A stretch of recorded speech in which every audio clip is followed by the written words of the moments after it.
Francis Bacon nació en Dublín en 1909. La mayor parte de su vida se encontraba mudándose entre Irlanda e Inglaterra. Vivía en una casa estricta ordenada por su padre, un exmilitar de origen australiano. El joven tenía un profundo sentimiento de timidez que se incrementó con el asma que padecía y que le impedía en muchas ocasiones asistir a la escuela y tener una vida normal. A muy temprana edad, Bacon comenzó a sentir atracción por los jóvenes de su mismo género. Esto lo llevó a experimentar su sexualidad con los jóvenes que ayudaban en el establo que estaba a cargo de su padre. Este, al enterarse de las preferencias sexuales de su hijo, lo echó de casa a los 16 años. Este evento lo marcaría de por vida. Sus padres, en un intento de corregirlo, lo enviaron con un amigo de la familia, para que éste le enseñara a ser hombre, pero Francis terminó seduciendo a dicho amigo. Vivió en Alemania y fue en Francia en donde empezaría una prolífica carrera como artista. Pero hubo dos encuentros con diferentes obras que marcaron su carrera pictórica de manera entrañable. La primera obra fue La masacre de los inocentes de Poussin y la segunda fue la obra de Pablo Picasso y sus figuras antropomórficas que lo influenciaron para convertirse en pintor. En sus primeros años como artista era bastante desconocido, pero pronto su obra estaría exhibiéndose en las galerías más importantes de Europa. Su obra, influenciada por el existencialismo y tras vivir los estragos de las guerras, la idea de la vida significaba para él estar en el momento. Francis no tuvo una educación formal artística, lo cual le daba la posibilidad de tener total libertad. La regla solo existe en una educación formal, pero Bacon en esa turbulenta vida en mente solo existía el caos y su talento era la vía para expulsar sus demonios más internos. Era un hombre herido no solo por sus padres, sino también por las parejas que a lo largo de su vida, más que darle cobijo, se dedicaban a aprovecharse física, psicológica y económicamente. Francis buscaba la aceptación constantemente, tuvo una infancia fría y una adolescencia difícil, en donde tenía que lidiar con los prejuicios hacia su homosexualidad. Bacon era tan carismático y talentoso como sadomasoquista. Disfrutaba de ser maltratado porque quizás solo así motivaba sus creaciones. Entre las parejas que marcaron la vida de Bacon, Peter Lacey, un piloto de aviones de quien Francis se enamoró profundamente y su relación era tan tormentosa como apasionada, le llenó a Bacon de inspiración pero al mismo tiempo de malos momentos. Después de entrar en una crisis creativa y con la intención de renovar su arte, creó en 1962 un tríptico que quedaría en los libros de la historia de artes, 3 estudios para figuras de pie de una crucifixión. Un año después de haber creado esa extraordinaria pintura, conoció a George Dyer, quien sería su nuevo amante. Otra vez Bacon se vería envuelto en una relación tóxica, intensa e inestable. Dyer, al igual que sus otros amantes, fue su modelo y fuente de inspiración de muchas de sus obras, pero pronto empezarían los problemas. Francis fue el primer artista inglés en obtener una exhibición en el Grand Palais de París, pero las tragedias venían a su vida constantemente. La inestable personalidad de su amante y una relación tóxica por diversos conflictos condujo hacia la muerte de Dyer. El mismo día de la apertura de la exhibición de Francis en el Grand Palais de París, Dyer, su amante, fue encontrado muerto dentro del baño de un cuarto de hotel rodeado de drogas y alcohol. Sin embargo, dicho escándalo se ocultó a la prensa para no afectar la exhibición de Bacon, hasta que 2 días después del evento se hizo público.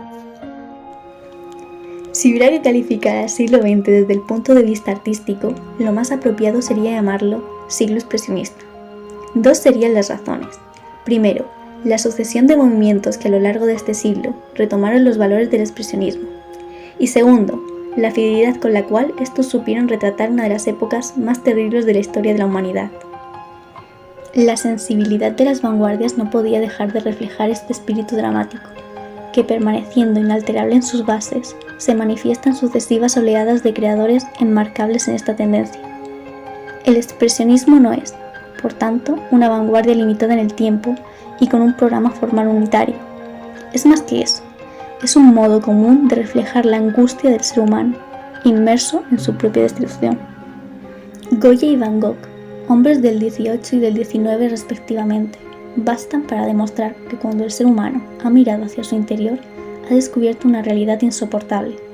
Su infinita capacidad de violencia le convierte en un auténtico monstruo para sí mismo. En la historia, los episodios violentos son una constante, que hace destacar al siglo pasado de todos ellos, principalmente la escala de los conflictos, que sucedieron en menos de 50 años y marcaron a 2 generaciones y a las que les sucederían, desgastando moral, física y psicológicamente tanto militares como civiles, siendo el germen de rencores y odios irracionales que aún persisten. El XX fue el siglo que impactó al mundo y que mató definitivamente a Europa, fragmentada, sin industria, traumada, gris. El siglo que empezó como una promesa de paz y prosperidad, derivó en la barbarie y el totalitarismo.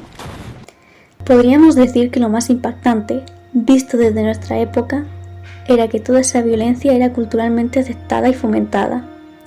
La opinión mayoritaria, posteriormente, fue que ese sufrimiento podía y debía haber sido evitado. En el mundo artístico, los críticos se inclinaron por defender la niña informalista y abstracta, olvidando en exceso la basada en la figuración y el realismo. Nuestro autor no queda inscrito en ninguna corriente predominante, aunque está aparentemente cercano al informalismo y su obra se enmarca en el expresionismo. Se considera un autor como tal, junto a otros artistas que mantuvieron la constante figurativa, son variantes aisladas en el arte de la segunda mitad del siglo XX.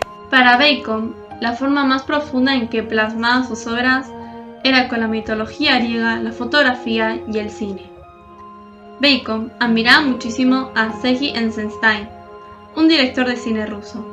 Un claro ejemplo de influencia es el grito de la enfermera de la película El acorazado Potemkin, de 1925. Bacon interpreta algunas de sus obras más emblemáticas con la técnica cronofotografía. También realizaba investigaciones muy diversas sobre la división de la carne en los mataderos o en descomposición, los catástrofes y los análisis sobre enfermedades y radiografías. Bacon, a la hora de realizar sus interpretaciones, sus influencias fueron Picasso, Cézanne y Van Gogh. También estudia a los grandes maestros como Velázquez, Goya, Rembrandt y Ingres. De ellos aprende el uso y tratamiento del color y la carne. De ellos también aprende a dar a sus obras una gran penetración psicológica, y de cada uno de sus grandes maestros Bacon toma lo que más le interesa.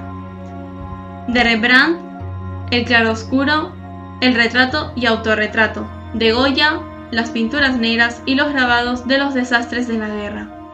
Gritos, sangre, podredumbre, desesperación, dolor, repulsión. Sin ninguna duda diríamos que son perfectos calificativos para la obra de Francis Bacon. El hombre que pinta fotos horribles, según la ex primera ministra británica Margaret Thatcher. Perseguido durante toda su vida por demonios, Bacon retrata la figura del hombre de una manera violenta, agresiva y aterradora. Mandíbulas desencajadas, bestias putrefactas, cuerpos y rostros deformados son algunas de las características significativas de su obra. Además de los famosos cuadros terroríficos, realizaba un sinfín de retratos, tanto de él mismo como de sus amigos y amantes. De estos últimos, George Dyer fue su favorito a la hora de retratar, tanto así que después de su suicidio realizó una serie de trípticos negros, donde en una de ellas representa la muerte de este. En óleo sobre lienzo dejaba fluir grandes brochazos y manchas que iría tratando a conveniencia. Bacon afirmaba que nunca hacía bocetos preparativos, para hacer del lienzo una proyección inmediata de su yo interior, derivado de lo que él llama como el accidente. Este hecho es ampliamente debatido, ya que aunque no realizaba bocetos, dibujaba mucho, dándole un cierto toque de preparación y estudio de las formas. También intentaba enjaular sus emociones en trípticos, que pudiera capturar diferentes puntos de vista de las figuras, creando un efecto de imposibilidad de escape al destino, un destino pesimista y sin futuro. Los inicios de Bacon fueron poco exitosos, hasta 1944, cuando sus obras comenzaron a ser reconocidas, fundamentalmente con 3 estudios para figuras al pie de una crucifixión. Estudio del retrato del Papa Inocencio X es una reinterpretación del cuadro de Velázquez, en donde observamos el famoso grito, que nadie escucha pero que retumba en nuestros oídos.